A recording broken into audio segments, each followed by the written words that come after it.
All right. So this is what we got going on today. Today I'm making my famous Philly cheese steaks. And I'm telling you, this is something like you've never had before. As you can see, come get a little closer view on it. Right now, we're chopping up some ribeye, and this is about maybe a little over 2.5 pounds. We got it shaved, but we bought the meat from Publix. And you know they even shave it up for you in the deli. So they cut up the meat for us, but right now what I'm doing is cutting it even more fine so that when I cook it on my flat griddle outside, it'll just give you that Philly cheesesteak textured look instead of stringy meat. So right now I'm just doing an extra cut before I get into my seasonings. Now some of y'all might be saying, wait a minute, you in a wheelchair, you're not supposed to be cooking, you're supposed to be somewhere getting medication, somewhere in a hospital bed. But no. You see, you can't let a disability keep you from doing, especially the essentials, because everybody got to eat. And sometimes you got to know how to fend for yourself, because whether you have a disability or not, you never know when you're not going to have anybody to take care of you. So cooking is something that I've always loved to do. I've been cooking since I was about, I've been cooking since I was about 8, 9 years old. And I'm 36 now. And so, you know, I'm not a rookie at this. I'm a veteran now.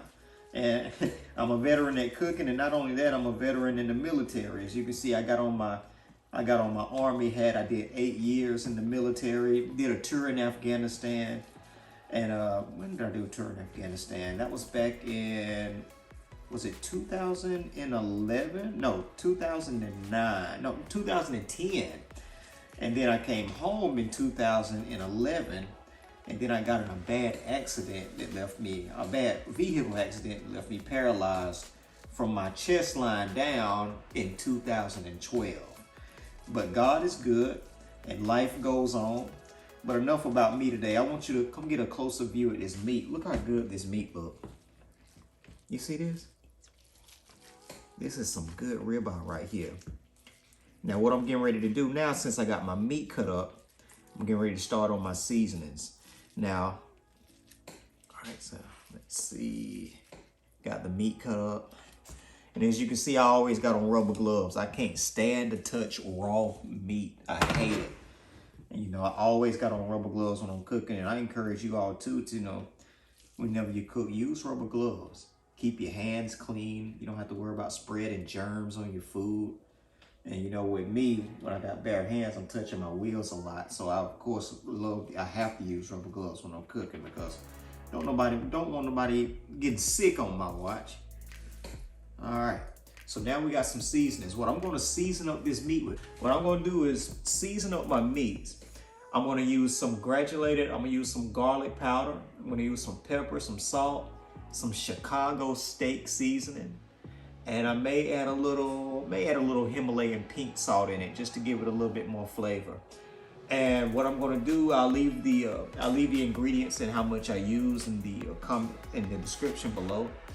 But yeah, let's get the seasoning in this meat. Walk with me over here. All right, so what I got here, I've already cut up an onion. Now, as I cook it, because I'm going to cook on the black stone griddle today, I'm going to cut up the onion even more finer. This is one yellow onion. And I also I diced up a giant green pepper. And that's gonna go in the Philly cheesesteaks. And I also got some mushrooms that I'm gonna add in it, just to kind of just collab all those, and you just get all the flavors from each vegetable to go in the Philly cheesesteaks. Now this is something I wanna put y'all on. For those who do not know, what we do, if you want a good hoagie bread, if you wanna make a good sandwich and you're on a budget, so what we do, you can go to Jimmy John's, if you have a local Jimmy John's, and you ask them for day-old bread. Do you have any day-old hoagie bread? And they give them out for 50 cents each. So I got 4 of them, 2 right here, 2 right there. And you can get these for 50 cents each, and the bread is still good. Even if you want to use it later, you can just you can bag it up, put them in the freezer, and you got you some good bread for really cheap. Because I don't know about y'all, but I love to shop on a budget, and I love to save money. And this is the way you want to go if you want to have some good bread on a low budget. It's good quality and it comes from a great restaurant. Jimmy John's day old 50-cent rolls. Tastes like it was still fresh out the bakery the same day. All right, so next, what we're gonna do, as you can see, I've already got the meat seasoned up. We're gonna get ready to go outside because we're gonna take it from here and we're gonna go to the Blackstone Griddle.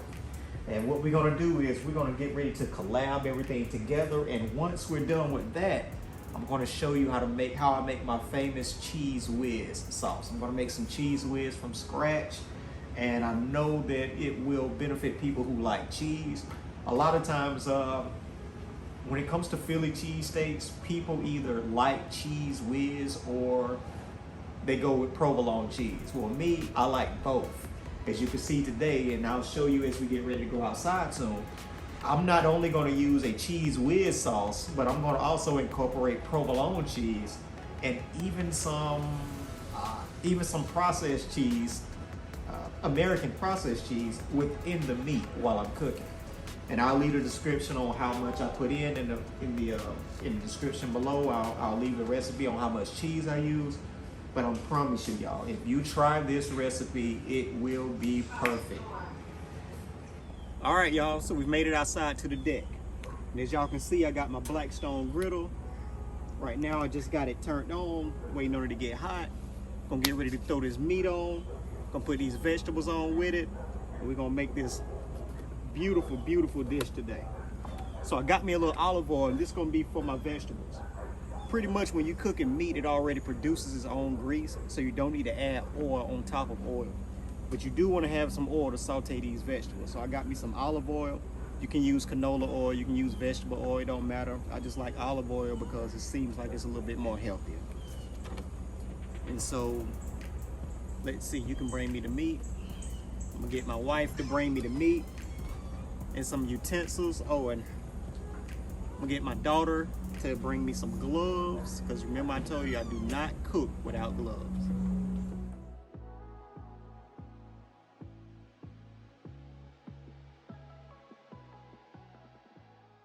I tell you, this Blackstone griddle, this is what you want right here. Come closer. This is what you want right here. Look at this meat too. It smells so good. This meat just smells so delicious. I'm ready to hurry up and get this cooked. All right, thank you. All right, flies, stay back. This Philly cheesesteak is not for the flies, believe me. So you got the vegetables. You know that thing that I used to chop too? Like it looks like that, but it's like a chopper. But yes, you can give me that. We're gonna always start off on low, because you can increase the heat as it continues.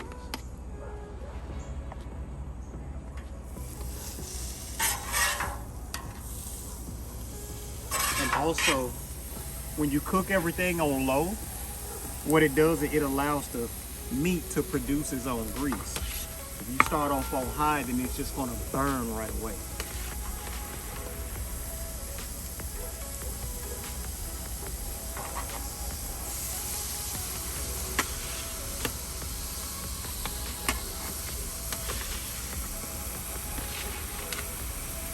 And right now I'm just trying to get everything started on deck. And while I'm getting that, while I'm putting those vegetables on, you can see if you can, it's like a little chopper thing. It came with this set that you got.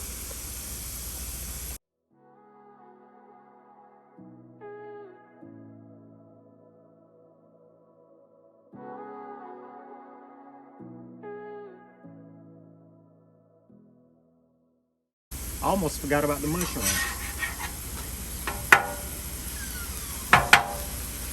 Even though I cut up the meat already on the inside, you still want to chop up the meat again. Alright. I'm going to add my mushrooms. And I'm not going to add a lot. because you don't want to overpower the meat, because it is a Philly cheesesteak and not a veggie cheesesteak. Just enough vegetables to complement the meat.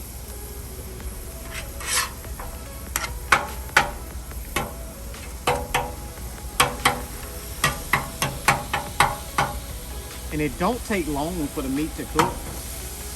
Come get a close-up on this. I want you to get a close-up on this meat. Get really on it. It cooks fairly quickly. Now I'm waiting on my wife to bring me the chopper so I can really dice up this meat the way that I want to. But this right here has to work for right now. Oh, here she comes.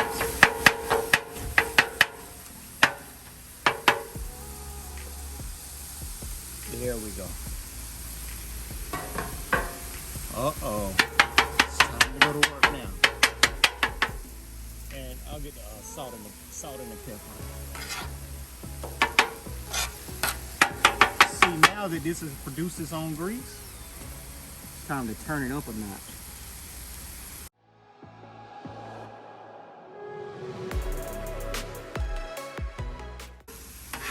So while that's still kind of cooking,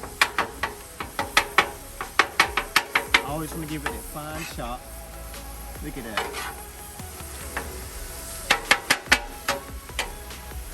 And it's only going to take, this meat will be done in less than 10 minutes. The only thing you want to do is just always, just to make sure that it's cooking all over, you always want to be constantly turning. Constant turning. And one more thing, I asked my sweetheart, I know she tired of me asking her to do stuff for me, but if you can grab me just something, just grab me a fork that I can just turn these vegetables over with. All right, you can stand back some off. Make sure you do that.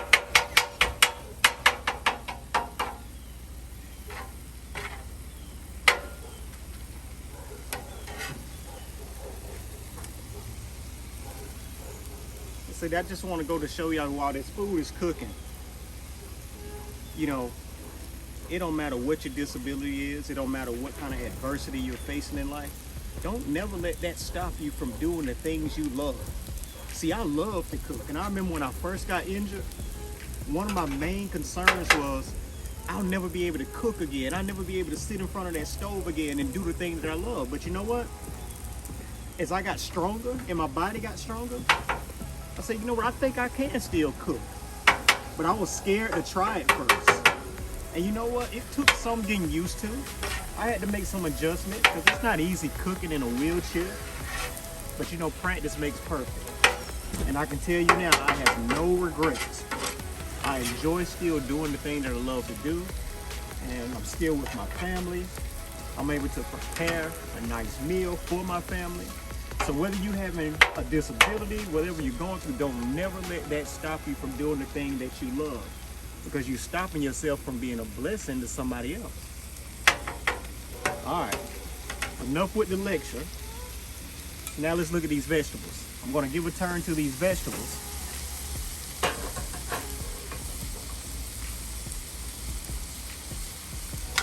There we go.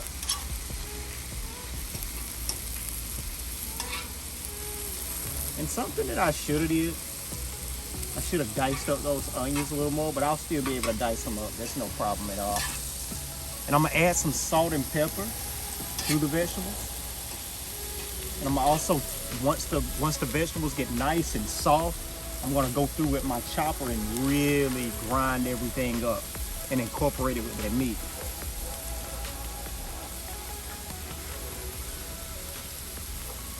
All right, so let this sit back for a few, and we'll be back.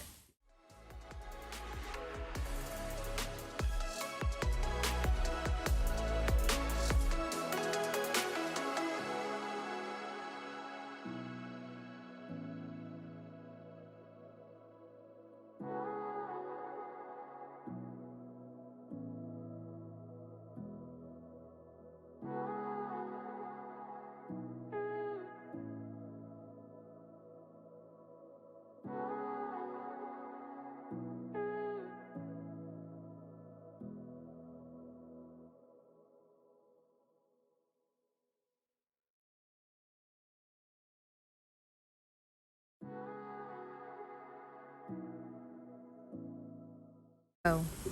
All right, y'all. So right now, come closer. So right now, what I've been doing, as you can see, I've been chopping up my vegetables. This meat is just looking perfect. Y'all, if y'all could smell what I'm smelling right now. Oh my goodness. And as you look up at the sky, get a shot of the sky, I'm trying to beat the rain. As you can see, the storm seems like it's coming. So I'm fighting against nature right now. And I'm praying to God, please let it hold off for a few minutes. Let me get this food cooked so me and the family can eat. Because one thing I hate to do, because I've cooked outside before, and it's poured down raining, and then you have to take everything inside to finish up cooking. And when you do that, it just seems like the food don't taste good if you don't cook it all in one place. That's just me. Maybe I'm weird like that. All right, so come closer. What I'm gonna do now is just put a little salt. Just a little salt on the vegetables. Nothing much. Don't need to overdo the seasoning on the vegetables because the meat is gonna already do that when you add both of those in. And not only that, the cheese is gonna do it as well. And so I'm just gonna put some salt and pepper on the vegetables just to give it a little seasoning. I'm gonna still let that cook down a little more. What I'm doing now, I got my meat on low. The meat is very low right now because it's practically done. It's practically done. What I'm just doing now is just pretty much waiting on the vegetables to cook a little more.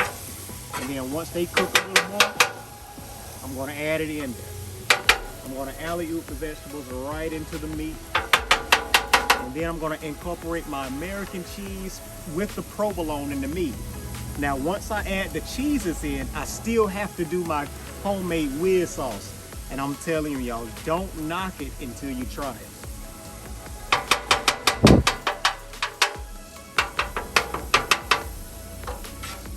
Now, I'm gonna turn my vegetables on low right quick, because what I have to do right now is lift up. Some of you be saying, what do you mean lift up? Well, for those who may have family members who's paralyzed, or you know someone who's bound to a wheelchair, what you have to do is, because we have something called a pressure release. So what I do is every 30 minutes when you're paralyzed, when you're in a wheelchair, you have to lift up to kind of let blood go back and circulate through your bottom. Because if you don't do that, you'll get something called pressure sores. And what these is skin sores that can turn into big open wounds. And so what I have to do is just make sure that I maintain those pressure releases every 30 minutes to make sure that I don't get any of those pressure sores. Because I don't know if anyone know this, but the original Superman, what was his name? What was the original Superman's name? I can't remember his name. The one that fell off the horse. He fell off the horse and he ended up paralyzed. Christopher Reeves, he ended up getting a pressure sore, and it led to an infection, and it ultimately led to his death. So for those out there who know someone who may be in a wheelchair, make sure they're doing the pressure sores. All right, so the meat is starting to turn brown. I still want to keep the meat tender, so I'm about to really turn this on low.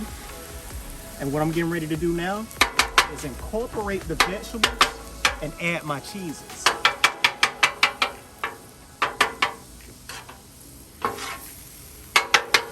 You see that golden brown?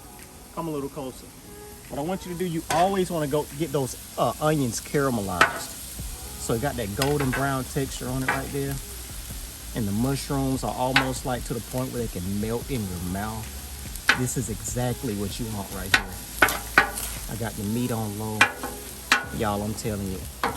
And what I can do now, I can take off my gloves now because none of the meat is raw anymore, but I'm still gonna keep them on.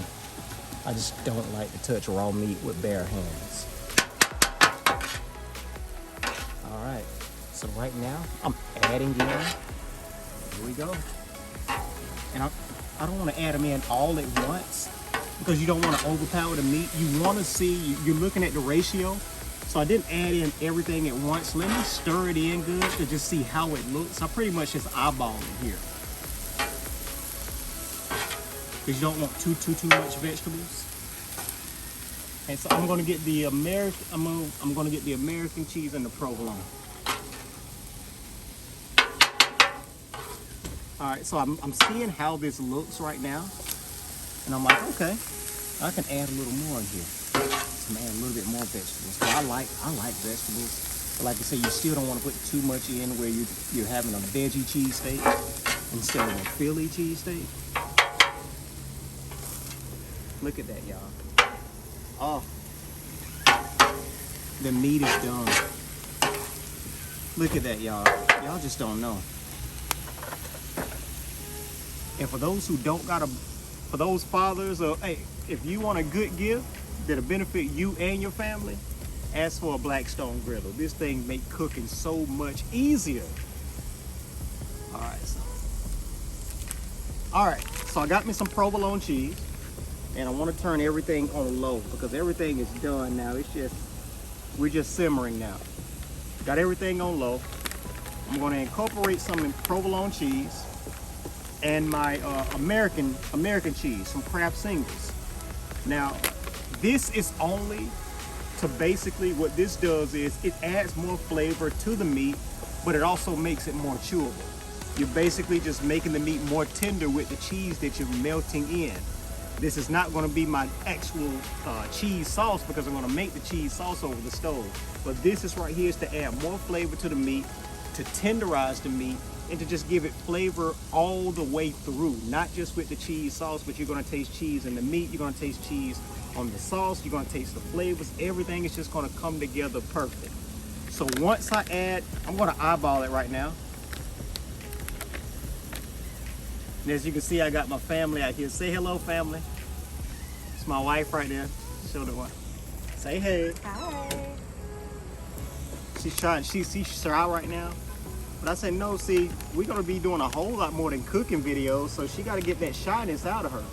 You see, I want you all, we're going to take you all into my everyday life. I want to show people what it's like to live every day in a wheelchair. I want you to see like how my wife, what she do is as far as taking care of me in a wheelchair, as far as making sure things are run straight in the household, how we balance our children's lives. I want to take you into our lives. So don't forget to like, comment, and subscribe because this is our first official video. So you scratch my back while I scratch your back. You like, comment, and subscribe. And any type of videos you want to see me make, like how do I do this in a wheelchair, or how do I do that in a wheelchair, please comment below and I'll be more than happy to show you. All right, so I'm adding the cheese right now. And some of y'all may be saying, Sean, that looks disgusting right now. But just wait till it melts. Wait till it melts, and then wait till I add that cheese sauce, and I promise you, y'all, it might look funny, but believe me, it's not disgusting, not one bit. I'm gonna add the rest of these vegetables in here too. No need to abandon them. I'm starting to hear some dogs barking too. Maybe they smell the food. And come on, get a good look. Look at the cheese. I want you to see how the cheese is going to begin to melt. What you want to do is just mix it all in there. The cheese is going to melt, and as it melts, I'm going to add more cheese. And all it's going to do is just incorporate more flavors into that meat. That's all it's doing.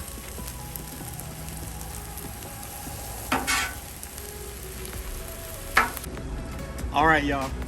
So now we've already incorporated the cheeses. Everything is melted in good. Come take a look at this. Look at that. The cheese is in there good. You can still see the provolone. Everything. You still see strings of provolone, y'all. Look at all that cheese. And you see how whenever you get a Philly cheesesteak, you want to make sure, come get closer, get it close up, babe. You want to make sure that the meat is almost a light gray texture. When you know that you got that light gray texture in there, you know that there's been some cheese incorporated in it, and you know that it's going to be extra tender. Like I tasted a little piece. Let me get a little piece right now. I hate to do this to y'all, but I gotta get a little sample right now. All right, get me on. I gotta taste this, y'all, on camera. Oh my goodness. Oh my goodness, y'all.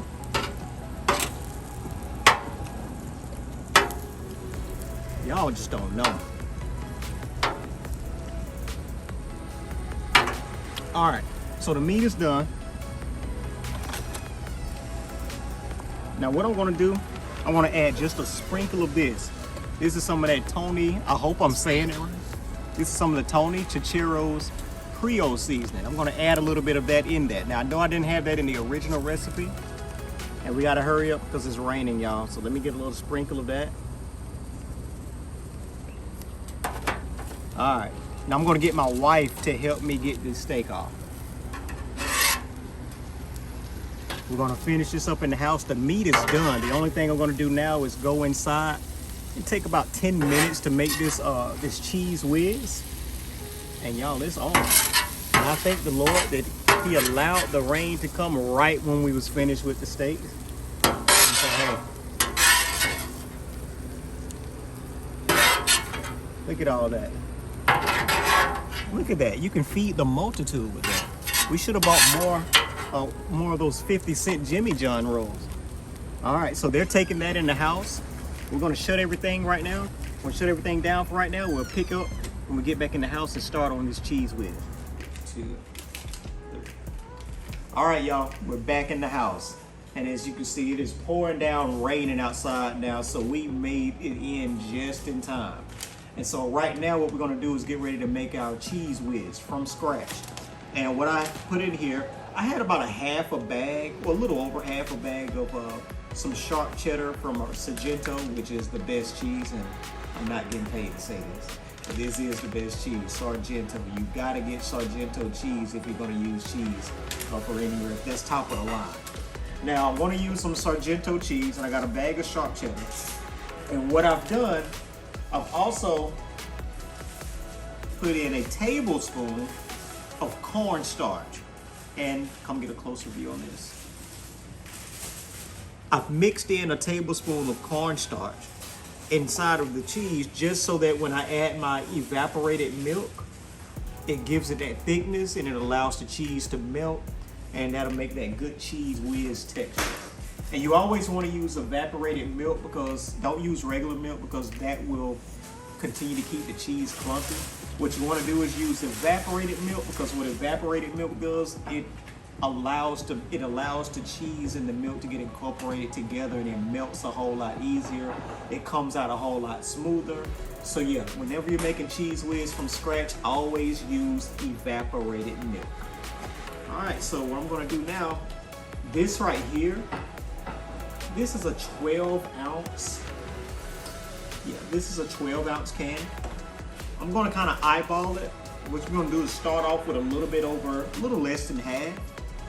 You just wanna mix it in here.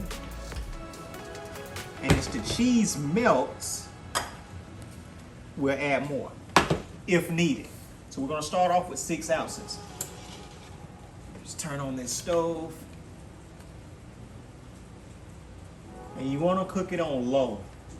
You don't wanna cook it high. You don't want to burn the cheese, because it still is cheese. You want to give everything time to kind of just simmer and just let it all just come together at a nice pace. So I got my stove on low right now, and can you get me a spoon? Mm-hmm.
Let's see what we got here.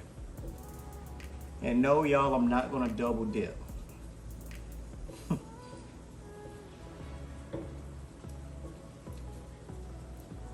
Oh, this is good. This is really good. The only thing though, what I would do, because I'm gonna be really candid, I would add more evaporated milk. More evaporated milk, and I've done this before. Well, no, I've never done this before, but I think I'm gonna do it now. I may add a piece of American cheese. Just to what you want to do, you don't want the cheese whiz to, you don't want the sharpness of the cheese to overpower the sandwich. What the American cheese is going to do is kind of balance it out. So what I'm going to do, just so the cheese whiz is not so powerful, what this American cheese is going to do is blend it out. And I'll add about 2 more ounces of the evaporated milk. And I incorporate that. Now that's going to be the finished product. Let's let that melt. All right, y'all. So we got the finished product. Let me get some of this. Look at the cheese. And I even tried some out, and it is so delicious. And what I did with the sharp cheese, I did add some slices of the Kraft Singles American cheese. And I will leave everything in the description below on how much I added in. It's the exact recipe, but it is delicious. Now I want you to come get a final glimpse of this sandwich before I add in the American cheese. Look at that. You know me, I love mayonnaise, so I got mayonnaise on the inside of the bun. Then I have that Philly cheesesteak. It's just perfect. You see the peppers, you see the mushrooms, you see the onions, you see that nice light gray tint on the meat. That means there's a good amount of provolone cheese in there to change that color and to add more flavor to it. Now me, I'm a Whiz fan. And some of you like, no, don't ruin it with the Whiz. But no, I'm a Whiz fan. So I'm gonna add my cheese whiz in here, and look at that. Liquid gold. I'm about to make a mess, but I don't care, I'm hungry. Look at that. Ah, come on. Maybe I should get a bigger, like this is not, come on, let's get on. There we go. And I'm not gonna overpower it with the whiz because I still wanna taste the provolone and I still wanna taste the sandwich. So I'm not gonna overpower it with the whiz. Just enough to be able to taste all the components of the sandwich. All right, y'all, now I'm gonna have to do it to you, but I'm gonna have to dig in. I'm gonna have to take my bite and give you my rave, honest opinion about the sandwich. Get a close up on it. That's it, y'all. Philly cheesesteak, homemade cheese whiz. Now, if y'all excuse me, I gotta take a bite, but not without first saying my blessing. Dear Father God, I thank you for this food and the many blessings you give us, and please bless other people today with food that's less fortunate than us.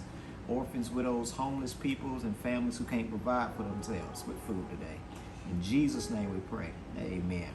All right, gotta take a bite.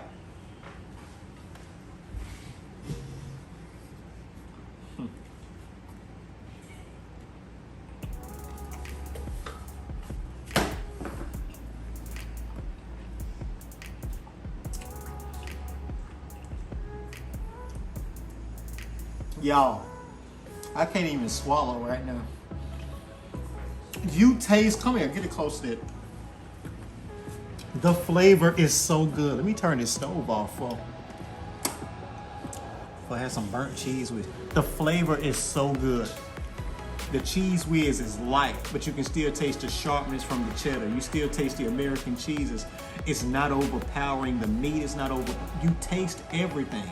You get to taste the mushrooms. You get to taste taste the peppers. You get to taste the meat, that prime cut, that ribeye that's so good. You taste it all. And I tell everybody, whatever you do not use, I'm not knocking steakums. Sometimes you have to use what you can't use, but I prefer, if you make a Philly cheesesteak, get you some ribeye and get it cut by the deli at the store. But everything tastes so good. I mean, the flavors are going all the way through. And it's a nice, simple, and easy meal to make. If I can do this in a wheelchair, then you don't have no excuse. I'm sorry, y'all. One more bite.